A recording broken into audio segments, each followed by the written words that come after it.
Whether you're getting ready for a big test or trying to manage your stress as you're going through school, work, or life in general, we all need to practice self-care. In this video, we're going over 6 self-care tips to help you manage stress and take care of yourself. The last 2 tips might be my favorite, but I'm curious what you think. And I may have added a bonus tip in here, so watch for that one.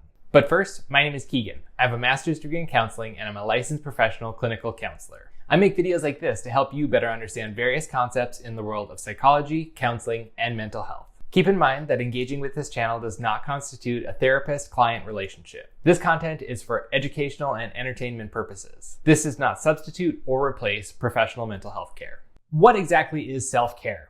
That's a great question.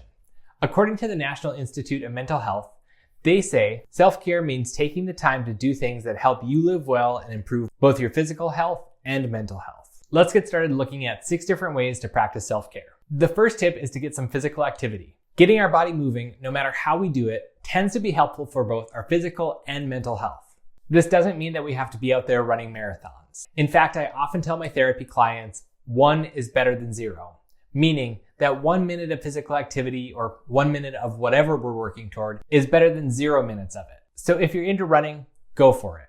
If you prefer to walk, great. That's what you should do. Maybe you like weightlifting, yoga, swimming, dancing, or some other form of physical activity. If it gets your body moving, that's the physical activity for you. The second tip is to get outside. Spending time in nature is another one of those things that just tends to be good for us in many different ways. You might even be able to pair this one with the physical activity that we just talked about, doing something like going for a walk outside. But that doesn't need to be the case. You could get outside to go bird watching, to sit on the beach, to do some nature photography, or to go fishing. There's a lot of different things that we can do outdoors, and whatever it is that you enjoy is the thing that you should do out there. There are times of the year where this can be a bit more difficult. For example, I live in Minnesota and it's currently 30 degrees below 0 here. This makes it a bit harder to get outside, but with the right gear and if you time things well, you can still get outside for some amount of time.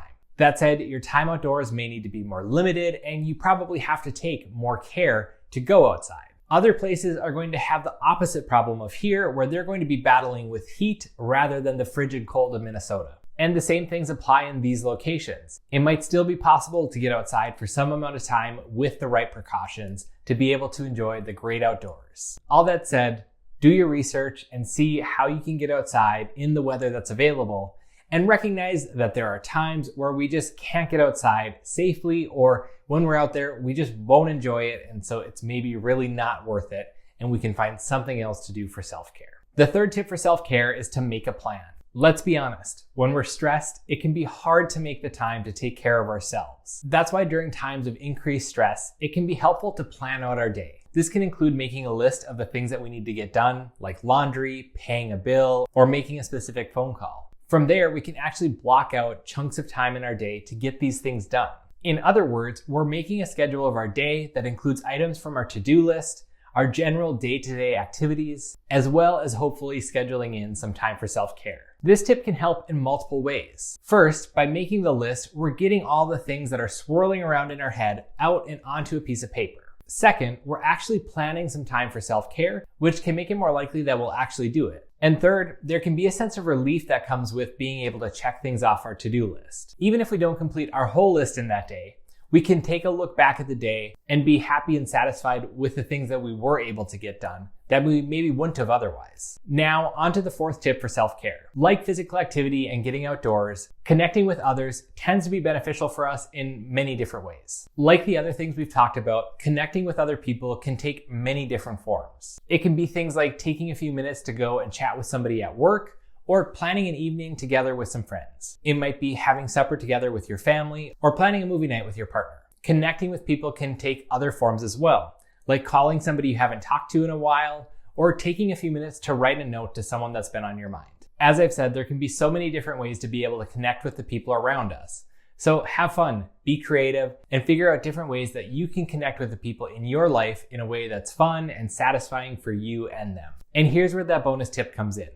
I don't think that we should limit connecting with others just to be the people in our lives. Don't forget about the animals in your life as well, as they could be another great source of connection. Those are the first 4 tips for self-care. We have 2 more to go, and these last 2 might just be my favorites. But first, if you're enjoying this video and finding it helpful, please help me out by giving it a like and subscribing. Tip number 5 is to laugh. Laughing is a great way to relieve stress and tension. And there are so many different ways that we can do it. It could be playing a game with family and friends, watching your favorite funny movie, or going to a comedy show. If there's one game that comes to my mind when I think about laughing, it's Taco Cat Goat Cheese Pizza. The idea behind the game is relatively simple, but actually playing the game can get quite tricky, which is the point of it. Every time I play it, everyone ends up laughing and having a great time. I've put a link in the description for this game so you can check it out and learn more. But what are some of the things that make you laugh? Share them in the comments. Last but not least, we have tip number 6, which is to do what you enjoy. A great way to practice self-care is to do the things that you find fun and enjoyable. Whether they were in one of the above categories or not, these are great things to do for self-care. It could be building with Lego, cooking, baking, cleaning, the list goes on. So many people struggle with taking care of themselves. Like they say with an oxygen mask on the plane, you have to put your oxygen mask on first before you can help anybody else. Self-care is like this also. If we're not taking care of ourselves, we're not going to be able to fully help others in the best way that we could. So whether it's journaling or taking a relaxing bath, getting a massage, or doing a craft, self-care can take many different forms. Whatever the best ways are for you to practice self-care, those are the ones for you. So how do you practice self-care? Let me know in the comments. That brings us to the end of this video. I hope that you found it helpful. While you're here, make sure that you check out some of the other videos on my channel. Thank you so much for watching.